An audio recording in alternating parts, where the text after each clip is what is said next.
Psych you out in the end. I know, you know. I know, you know. I know, you know. Okay, we're getting levels finally. I know, you know.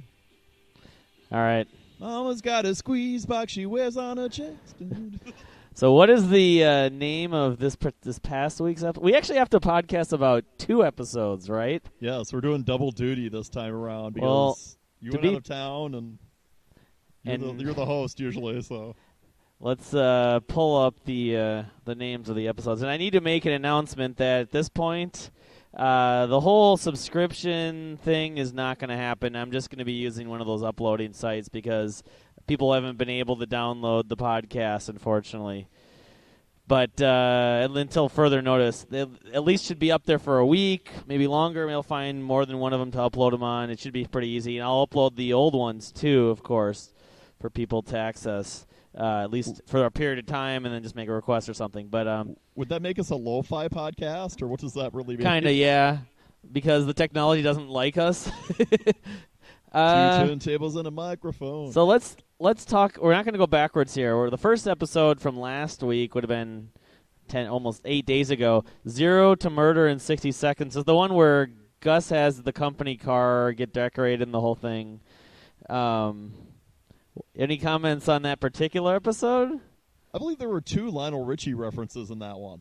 I could be wrong. If somebody wants to correct me on that, they can. But there was at least definitely 1, and I think there were 2. There was no. This is the one episode so far this season where there wasn't a star guest star. You know, no Tim Curry, no Lou Diamond Phillips, no Howard Hessman. Really, nobody.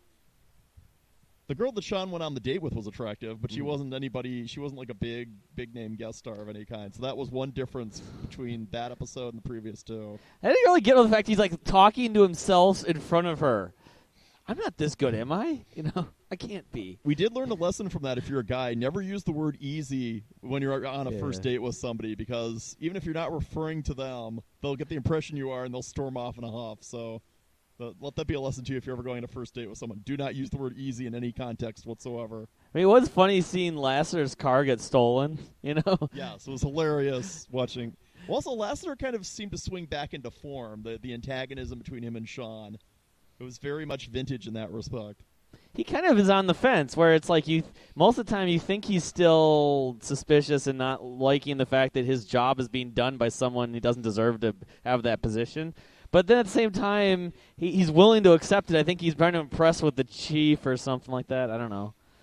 Yeah, he is kind of inconsistent, but at least there was a little more focus on Lasseter in this one than there was in the previous 2, because his car was the one that was stolen that triggered the whole episode. I got to remember more about the episode. I mean, the fact I watched it a week ago, the highlights, lowlights. I mean, I just watched the Psych Out today, and then the last scene where they're at the massage parlor, and Gus doesn't want to do the couples massage, and Sean's okay with it, and the scene in the when Lasseter's giving the presentation and Sean does like the De Niro, say hello to my little friend, you know, and everyone there's following along like, we use psychics, you know, Lasseter, we use psychics. That's one of our specialty, you know, uses of solving crimes. Even though before that he was completely against Sean helping him out going to that scene.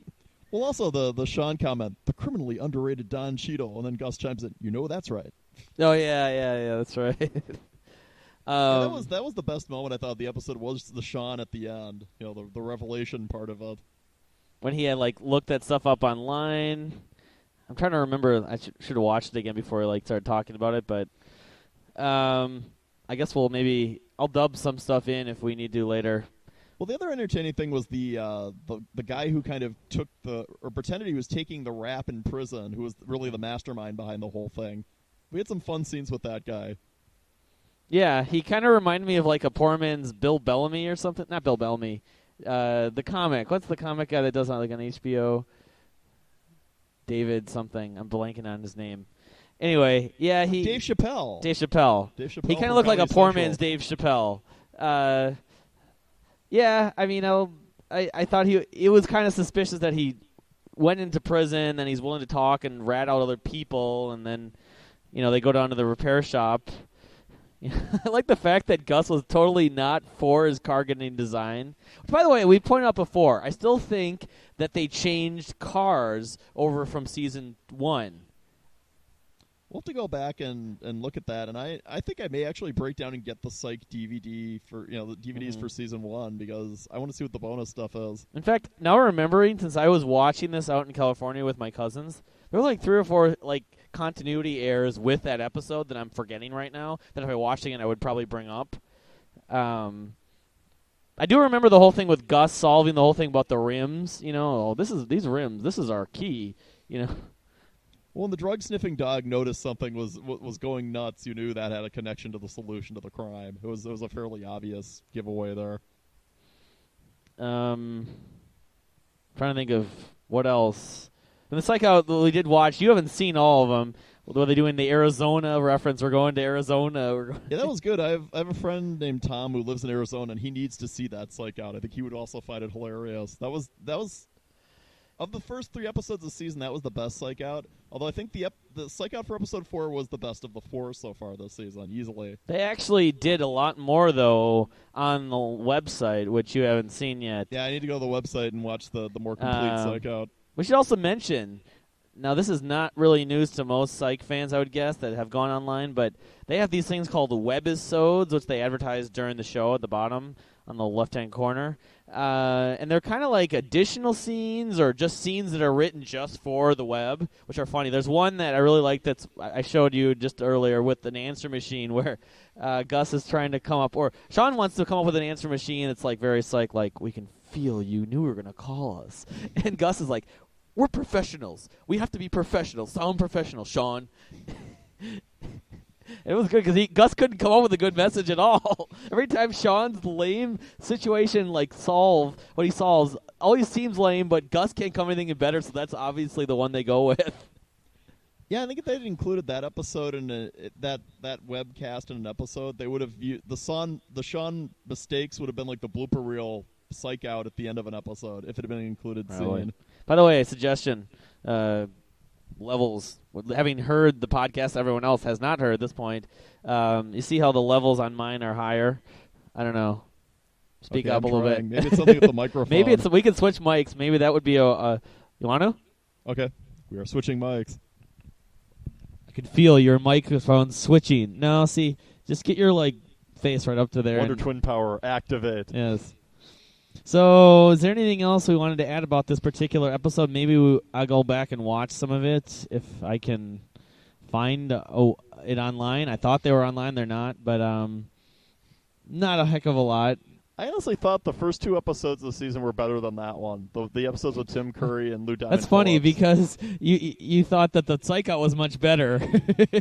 I wouldn't say much better. No, the 4th episode, the one that was this week's episode, had easily the best of the 4 Psych Outs this season, where we had everybody singing, Pat Benatar's "Hit Me With Your Best Shot." The acapella combination was great. You mentioned Don Cheadle. There were a few other pop culture references I'm not thinking of right now. There were a bunch. And there was one reference I didn't it was somebody's name where I didn't recognize the name at all. It was a completely obscure reference. Was this the episode? No, this is kind of weird. I've never done 2 episodes at once. Well, let's go on to the most recent episode. Let me pull up the name of that. Real quickly here. Apparently, it's not listed on the site I'm using, but it's the one where with the track and Jimmy Nichols. Okay, right from the get-go, and this was never settled in this episode, why was Jimmy Nicholas short? What happened to him? Why did he not grow from the time that they saw him back in grade school to the... And I told you about this before you watched it, because I had watched part of it before that. But my first instinct or impression of the way they did that, it's like a Lord of the Rings thing where he's actually a normal-sized person, but they made him look shorter. But after seeing now the whole episode, I guess I can't see them entirely doing that because there would have been a lot of hoops and hurdles and visuals they would have had to go around because he probably is just a shorter guy. No, I think the actor who played adult Jimmy, I think, was a shorter actor, but it doesn't make sense because he was not a short guy when he was in grade school. And the name of this episode is episode number 20 in the history of the show. And down the stretch comes murder.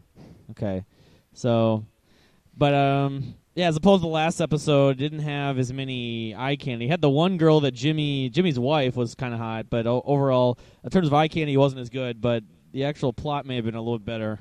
Well, also, it was more like the first 2 episodes of the season where you had the notable guest star. You had Howard Hessman. You had Dr. Johnny Fever from WKRP. So. And you had, I think the friend of Sean's dad, the guy who like the bad gambler. There was like one other I'm blanking on. The photographer guy, but I mean neither. Yeah, but none of them were kind of noteworthy guest appearances. No. Not even in the scenes. Well, I mean, this is the most notable thing I wanted to mention, and we talked about before we started doing this. The whole thing about him going into a memory and remembering like a crime that he never solved. I could easily see them expanding upon that, doing that more, maybe focusing an episode entirely on that. Yeah, like a crime that takes place when Sean and Gus are kids, and then, you know, it goes unsolved until they become adults. And they both end up in the vision, which they took some liberties with that part, especially with Gus being in there. I mean, if I it's like that. But if it's Sean's memory, how would Gus be in there? That's part of Sean's memory, too. Maybe the second one was Gus's memory. Well, because he's got like the brain that can record stuff and everything. Maybe he was in there, sort of in a way. Because at the very end, Gus goes, "You know, I got some mysteries unsolved too, Sean." And then he remembers and he notices Gus in there, and he's hiding the spitball, the straw or whatever. I like that. I felt that was an effective twist. If they took a little bit of liberty with that, I felt that was okay. Another thing to comment, particularly on this episode, I noticed, I mean, every episode they have the pop culture references, but I think they really went far or further with them. Especially the first 30 minutes of this episode was like bang, bang, bang. Chips, Wally Joyner, Milwaukee Brewers, mascot. And don't forget Chad Michael Murray being Murray, evil. yeah. The Footloose, was it? Yeah, too. And it was like left and right. We could come up with a list of them, but I think they kind of got happy, kind of got trigger happy with the pop culture references. And we tried to record it. We haven't really captured it yet, but they do reference both the whole online experience. Even they were talking about Teen Wolf, you know. But then they mentioned, you can put that on the podcast, Sean. I don't know if that was a nod to us, nod to podcasts in general. Someone. Well, no, it was Sean's line. Why don't you put that in your podcast? Was it? Oh, my bad. It was Sean's line, not Gus's. You can put that on the podcast, but I don't. Maybe that has nothing to do with it. But the fact that the 2 or 3 affiliated MySpace pages have noticed what we were trying to do right now, which we haven't successfully done. Maybe they mentioned, oh yeah, that online people also do podcasts besides using abbreviations with letters, BTW and LOL and whatever else. I actually don't have that much more to chime in on this one. I mean, it seemed like a fairly typical episode. It was typical, although it seemed a little harder to follow. I mean, they had 3 elements of the mystery. Also, some of the lines in the promo were good. I mean, the fact that Sean pulls up and he goes, "Hold your horses," you know, and then they show them racing on the track. And I didn't mean literally, but I appreciate the love. I couldn't also help be reminded when Howard Hessman showing him getting kind of irritated. It reminded me of when he was a judge on Boston Legal this past season. It was, you know. Or the teacher he played on Heather Class getting irritated. It was very similar to that. It was very much Howard Hessman method acting. So I don't even make any comments on the Psych Out. Well, we did already. The Psych Out was excellent. They did like the group song by Hit Me With Your Pat Benatar. Yeah, Pat Benatar. There probably is more, like we discovered last week on the web. We haven't watched the Psych Outs from this past week yet, but yeah, they're doing expand. I mean, the whole online thing. There's like, what was it? Can you name Sean quotes or something they mentioned? Well, there's I guess on the website there's some sort of trivia, which I guess is what where the quotes thing comes into play. Some of the trivia questions, obviously, I haven't looked at it yet, but some of the trivia questions must be focused on. You need to know Sean's quote to get the trivia question right. Maybe, but you know, featured Sean or featured Psych fan of the week. I'll just admit that. In fact, I think it should be me for all the what I went through to drive over here to do the podcast with you. Well, in Minneapolis, of course, we've experienced some freeway issues in the last week or two. Well, the thing is, the 35W bridge is out, and also the alternate route to get here was also closed. So, I think I should be the Psych fan of the week for my driving exploits alone, getting here to do the podcast. And I'm putting myself forward for that. Well, hopefully I can get this and the other one that we made right before I took off, which I'll need to stress here, John. Like I've heard in the other podcasts, my voice is a lot louder than yours for whatever reason, being up on the mic. But we can hopefully get both of these up. Maybe not only close enough to my accessible, mouth. And the other two episodes we did. But I don't know. That's going to be the system for the time being, and hopefully you can start circulating this and making more communication, and maybe tell the people on the Kyle XY podcast about it too. So next week's episode, we get a guest appearance by John Amos as Gus's uncle. Gus apparently. is a psychic, and Gus gets to strut his fake psychic. I don't know if the cops are involved. Chops. Maybe they'll have some of the psych people guest star on Men in Trees. You know. What now? Well, the fact John Amos is on Men in Trees. Oh, that's true. That's true. You know, you had He looks very different though on Psych. He doesn't look.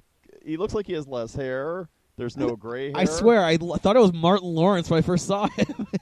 No, I didn't make that distinction, but it took me a moment too to recognize. Wait, that's John Amos. He looks different.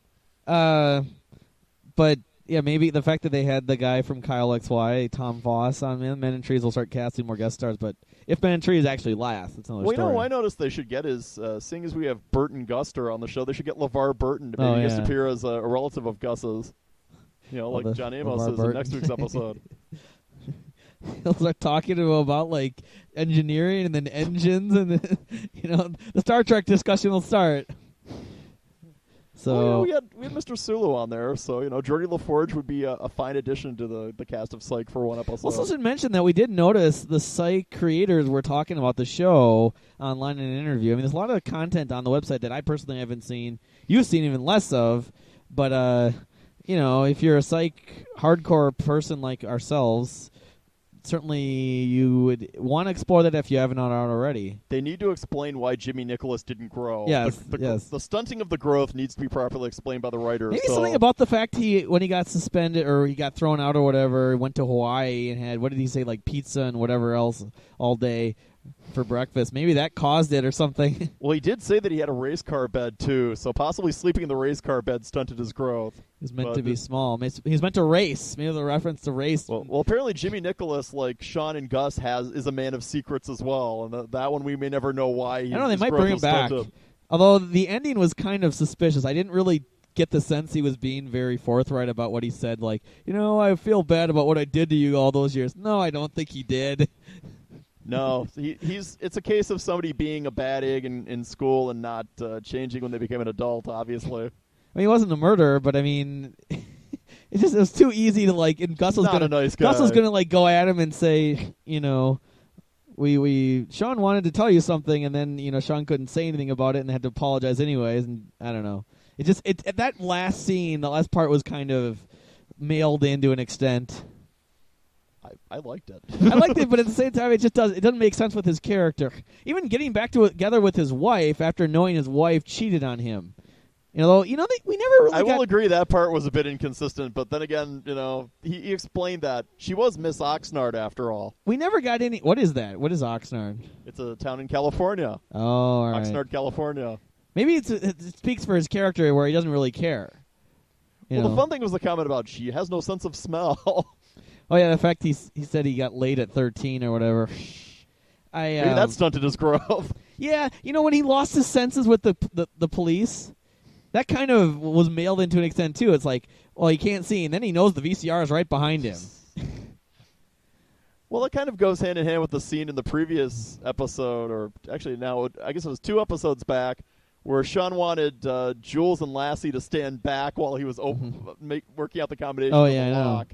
The fact they wouldn't give him a hug, I mean, let's face it. When he does the psych, goes into psychic mode. Some of those are a little bit on the lame side. They're played on. But it's part of the show. we've gotten used to it. Also, the We're okay fashion. with it. You got to admit that they kind of got obsessive about the fashion a little bit. This one with his dad's shirts and then hit the shirt that he was wearing.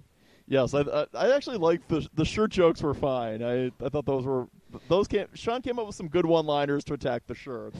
We got to give him props for that. and Gus, when Sean wants a hug from him, please. But anyway, I think it's about time for us to wrap this up. Yeah. So that's about it for now. We're still getting our feet wet, but now that things are starting to settle down a little bit, we got a couple more weeks left, I think, probably till like mid-September, I would guess, and then we go off on vacation mode. We could still do podcasts, I suppose, at that point, but I don't know why we would.